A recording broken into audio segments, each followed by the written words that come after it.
పోలీసులపై అనుమానాలు కలుగుతున్న Sai Krishna lockdown death పై CBI enquiry వేయాలని సిట్టింగ్ జడ్జితో విచారణ చేయించాలని మాజీ మంత్రి అంబటి రాంబాబు జనసేన పార్టీ నాయకులు నరేంద్ర నవరంగ్ డిమాండ్ చేశారు. సిద్ధార్థనగర్లోని తన నివాసంలో ఏర్పాటు చేసిన మీడియా సమావేశంలో వారు మాట్లాడారు. కూటమి ప్రభుత్వం అధికారంలోకి వచ్చిన తరువాత నరరూప రాక్షస పాలన తలపించేలా ఉందని ఆరోపించారు.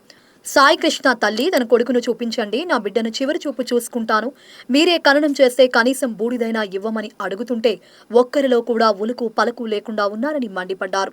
ప్రభుత్వం వైపు నుండి హోంమంత్రి విషయాలన్నీ పక్కన పెట్టి వేరే విషయాలలో ఆమె చాలా బిజీగా ఉన్నా న్యాయం చేయాల్సిందేనని డిమాండ్ చేశారు. నాగరాజుపై కేసులు ఉంటే దారుణంగా చిత్రహింసలు పెట్టి అతనిని చంపేస్తారా అని పోలీసులు సమాధానం చెప్పాలని డిమాండ్ చేశారు. లేదు వీళ్ళ బ్రదర్ నాగేశ్వరరావు వీళ్ళందరూ కూడా కరుడు కట్టిన పవన్ కళ్యాణ్ గారి జనసేన నాయకులు కార్యకర్తలు. మర్చిపో కాసేపు జనసేన నాయకులు అనేది మర్చిపో కాసేపు అనుకున్నాం.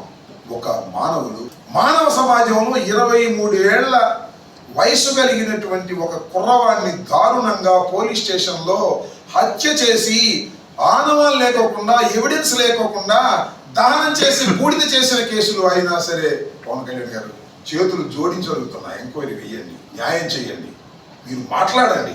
మీ వాళ్ళు కాదనుకో, ఒక మానవుడు 23 ఏళ్ల యువకుడు భావి భారత పౌరుడు. ఆ తల్లి ఆవేదన చూస్తే ఎంతటి కరుడుగట్టిన హృదయానికైనా సరే, ఎంత మొండి హృదయానికైనా సరే కళ్ళల్లో నీళ్లు తిరగవలసిందే. తల్లి ఆవేదన చూస్తుంటే ఒకసారి వినండి. టీవీలో ఇందాక మాట్లాడే నవరంగు వాళ్ళ తల్లి వీళ్ళ అక్క మాట్లాడారు. ఇంత దారుణమైన సంఘటన జరిగితే ప్రభుత్వం మాత్రం ఎదుగుతా ఉందంట. ఏమిటి అంటే హోంమంత్రి గారు ఎదుగుతా ఉన్న చట్టం తరపున జాయిన్ చేసి వెళ్తానంటుంది. ఏంటి చట్టం చేసే పనేనా? మర్డర్ చేసి కాల్ చేయడం చట్టం చేసే పనేనా? సిఐ చేసే పనేనా?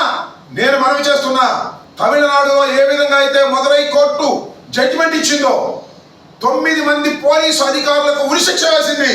2 సార్లు ఉరిశిక్ష, ఒకసారి కూడా కాదు, 2 సార్లు ఉరిశిక్ష వేసింది. దానికన్నా దారుణమైన కేసు ఇది.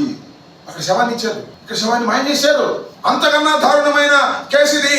ఆ పోలీస్ స్టేషన్ లో ఉన్నటువంటి వారు అందరినీ ఎంక్వైరీ చేసి ఈ హత్యలో, ఈ బూడిద చేసే కార్యక్రమంలో ఎవరైతే పాల్గొన్నారో వాళ్ళందరికీ చట్ట ప్రకారం ఉరిశిక్ష వేయవలసినటువంటి కేసు ఇది. వేయాలంటే సిట్ వేసో లేకపోతే మరొక సిఐడి వేసో కాదు, అత్యున్నతమైనటువంటి సిబిఐ లేదంటే ఒక సిట్టింగ్ జడ్జి చేత ఆయన పర్యవేక్షణలో విచారణ జరపండి. ఇది భారతదేశంలోనే ఒక సెన్సేషన్ అయిన కేసు. ఇంత దారుణమైనటువంటి కేసు భారతదేశంలో ఎప్పుడు జరగలేదు. ఎన్కౌంటర్లు చూసామండి.